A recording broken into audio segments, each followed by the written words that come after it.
On a parlé du match hier soir. J'ai senti, après la rencontre, probablement aussi, à cause de ce qui s'était passé 3 jours avant et de la catastrophe, peut-être un surplus d'enthousiasme suite à la victoire en Italie. Et ce matin, je me lève, je lis comme tous les matins l'équipe et je vois la renaissance. Alors, peut-être que c'était également la volonté de faire un jeu de mots par rapport à l'Italie, parce que c'est le fameux Original, hein, on aurait pu cliché faire spaghetti. culturel.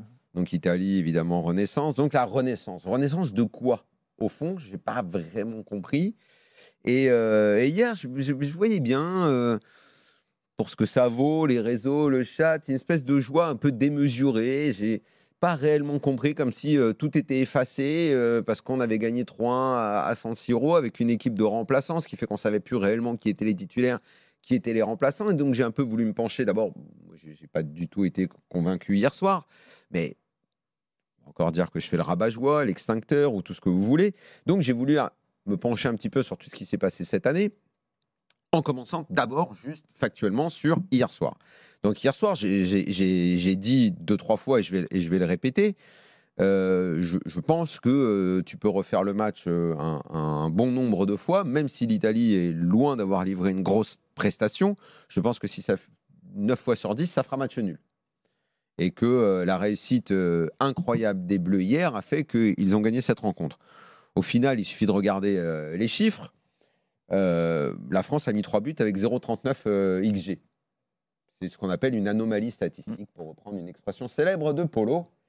Parce que ça arrive dans le football. Le football peut proposer ce genre d'anomalie, mais il faut être juste capable de le dire, Qui de est un le terme constater. contestable philosophiquement. Hein. Une anomalie statistique, une statistique Oui. par définition ne peut pas être Mais une il norme. faut Bon. être juste capable de dire qu'effectivement, c'est une réussite insolente et que 0,39 pour 3 buts, c'est un truc qui n'arrive jamais. Voilà. L'Italie n'a pas fait beaucoup mieux, ils étaient à 0,70. C'est pour ça que je dis qu'un match nul aurait, au vu de la physionomie du match, plutôt dû sanctionner cette rencontre. J'ai regardé un petit peu ce qui s'est passé cette année. Tu l'as dit, Gilbert, ils ont commencé par se faire trimballer par l'Allemagne, par gagner contre l'Italie. Et entre les deux, bon, bah, il y a eu 7 euros. Et surtout, cette espèce de Euro, ras-le-bol. rappelons-le, on a vu le débat, 0-0 contre les Pays-Bas, 0-0 contre la Pologne, un seul but marqué contre la Belgique, 0-0 contre le Portugal. En fait, 2 buts marqués dans tout l'Euro quand même. Hein. Parce qu'il faut s'en souvenir de ça. Alors, c'est pour ça que je voulais faire le Oui. bilan. Je voulais regarder. J'ai effectivement, à la fin de cette saison, on va pas tout effacer de ce qui s'est passé et essuyer le sentiment de ras-le-bol que déclenche souvent cette équipe de France, entraînée par Deschamps. C'est pour ça qu'on appelle depuis très longtemps à un changement. D'abord, dans le débat qui va venir juste après, il faudra également dire que ça joue beaucoup dans le désamour. C'est qu'à un moment, il faut, je ne sais pas, c'est comme dans tout, c'est comme en politique, dans une entreprise, il faut du sang frais. Il faut rendre à nouveau les choses attractives. Il faut changer un petit peu la tête pensante. Et rien de ce qui s'est passé hier soir ne peut effacer ce qu'on a vu cette année et les prestations piètres de l'équipe de France, le jeu toujours le même. Deschamps ne va pas être réhabilité parce qu'il y a eu 3 buts un peu venus d'ailleurs hier à San Siro. J'ai regardé les chiffres cette année. Bon alors, on va juste commencer par les buts marqués. J'ai pris simplement les grosses sélections. Hein. Je ne vais pas aller prendre les petites sélections. La France est 6e avec une moyenne de 1,42. Pour continuer avec le parallèle avec l'Italie qui était l'adversaire d'hier, l'Italie qui a vécu une année catastrophique jusqu'à l'Euro, eux ils sont à 1,40. Bon, et évidemment devant on trouve le Portugal, l'Allemagne, l'Espagne, les Pays-Bas en but marqué, tout ça, ça met plus.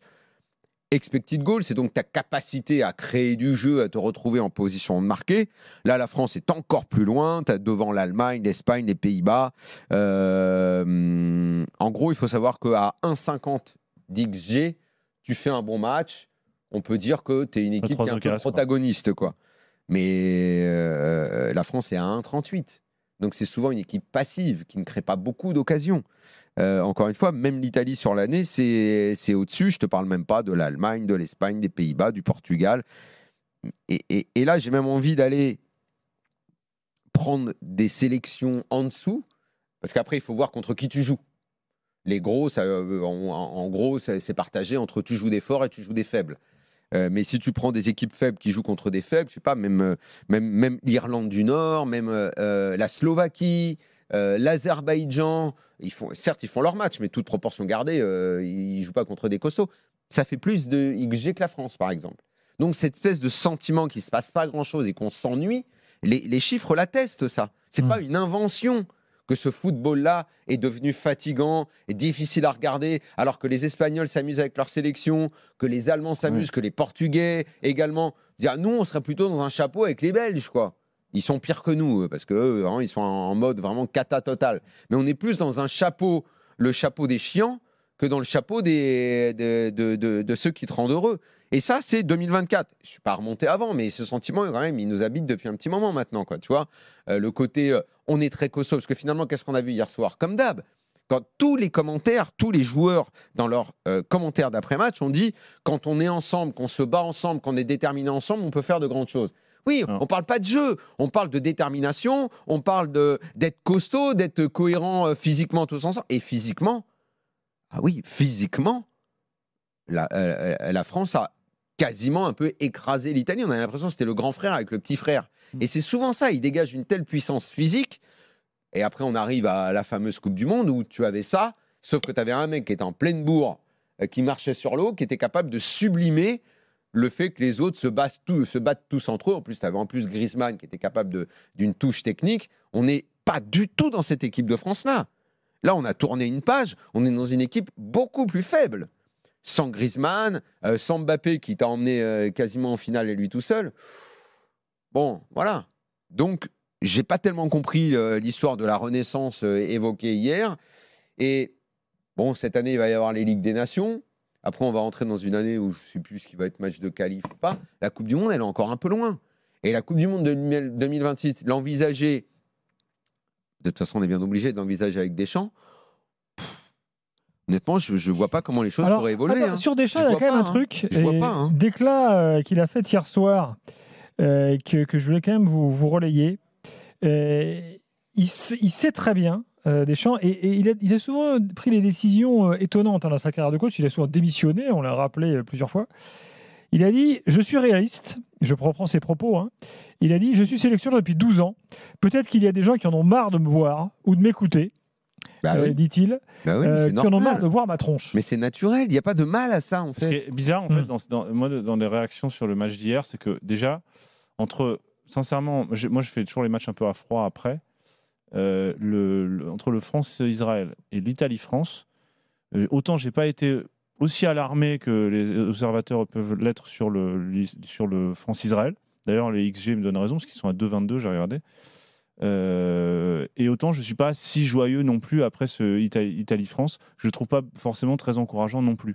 Et un des problèmes qu'on a pour cette sélection-là, tu l'as dit là en utilisant les XG, c'est que comme Deschamps, il n'y a que le résultat qui l'intéresse, toutes les analyses sont biaisées par ce seul critère d'évaluation de la performance qui est le résultat final. D'ailleurs, moi je ne pense pas qu'on en ait marre. Il n'y a aucun autre critère en fait. Je ne pense pas qu'on en ait marre de voir la tronche de Deschamps. On en a plus marre de ce que Deschamps fait, en fait. C'est pas le problème, c'est pas lui. C'est pas un problème personnel, pas le personnage. Attends, c'est le discours, c'est le manque d'explication. Si vous n'êtes pas content.